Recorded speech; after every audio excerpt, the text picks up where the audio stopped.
Hey everybody, today I want to talk about desires because this world is full of them. Desire to have a good job, desire to have a great wife, a desire to have a good house, a good car, a good education, or whatever you desire. Um, I've been thinking about this lately because I have always desired some stuff and it never made me happy. And I'm sure that you feel the same way. When you were maybe 15, I remember I think my cousin had a PlayStation and I was really like jealous. Not jealous, but I was like, we couldn't afford it. So I was like always thinking about the PlayStation. And my mom said that something happened with my cousin and he's not doing his homework or something because he's unhappy with I don't know what. And I said, like, I remember this. I said to my mom, like, I cannot understand this, but like, he has PlayStation. That is the entire life's purpose. Like, he has PlayStation. Like, if I had PlayStation, I would never be unhappy. And then, like, that was my logic. And then at 15, I think I had my christening, which is like a baptized kind of deal, and I got some money, so I bought a computer. And I remember playing games and everything like that, and it was amazing. But then the feeling kind of rubs off. And it's the same when I was 18. I bought my first BMW. Big deal. I was saving money for a couple of months from a job. And I remember buying an old beaten up BMW 40 year, like from the 1970s. But I was the big player in the town because nobody had such a BMW, and it was brutal to drive it. I remember it had 4 manual gears, no electricity, nothing. But I was the man, and I felt like, yes, I've made it.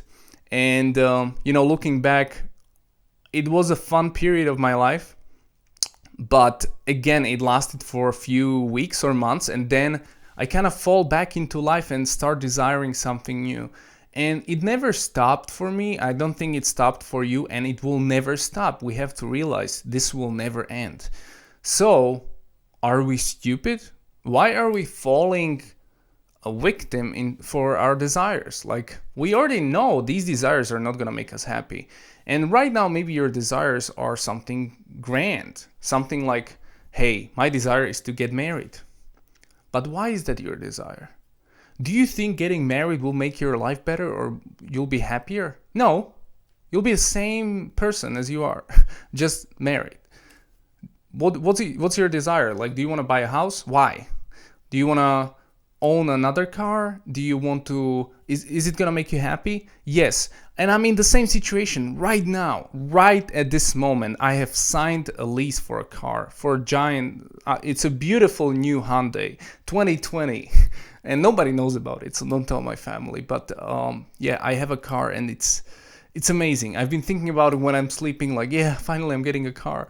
And then I'm just sometimes in the afternoon I'm like looking at myself like, what are you doing, man? It's not gonna make you happy. It's gonna make you miserable. You'll have so much worries where to park it. You need to gas, the servicing, and all those things.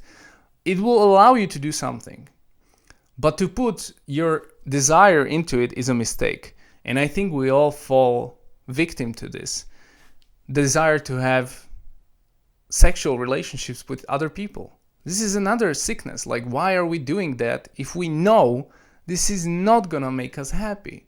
It's gonna make us more miserable. A desire for me, maybe in the near future, to own a home or to own a couple of apartments so that I can invest my money properly. But why? And I think desire, generally speaking, is sickness. I think anything that comes from desire, from your own kind of desire, is sick. Not in a sense that it's morally wrong. Sometimes it is, of course, but most of the time it just comes from the lack of something in your childhood, maybe something that happened in the past. But the desire is never very logical, and it will never fulfill you. If you do the desire, whatever is your desire, and then you're done, you will feel emptier and worse than before. And this is a pattern that repeats in our life, and we keep falling short.